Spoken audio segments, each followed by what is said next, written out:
Taageerayaasha xulka France ayaa isugu soo baxay wadooyinka waaweyn ee magaalada Paris iyagoo taageero u muujinaya xulkooda kadib guushii xalay ay ka gaareen xulka qaranka Morocco ciyaar ka tirsaneyd wareegga semifinalka koobka adduunka ka socda dalka Qatar.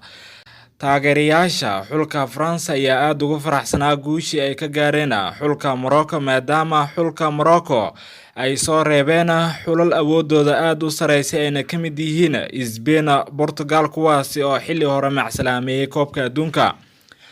Mucjisada koobka adduunka sanadkan waxay soo bandhigeen ciyaar aad u fiican iyagoo soo jiitay hindhaha taageerayaasha caalamka gaar ahaan kuwa muslimiinta oo si aad u taageerayay xulka qaranka Morocco.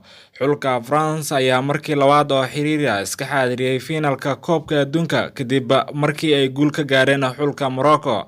Xulka France ayaa difaacan doona koobka adduunka kaasi ay ku guuleysteen sanadkii 2018 kana qaadeen xulka qaranka Croatia.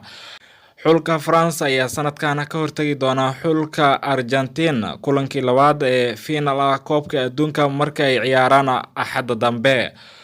Xulka France ayaa noqday xulkii saddexaad ee taariikhda koobka adduunka laba jeer oo xiriir iska xaadiriyay koobka adduunka.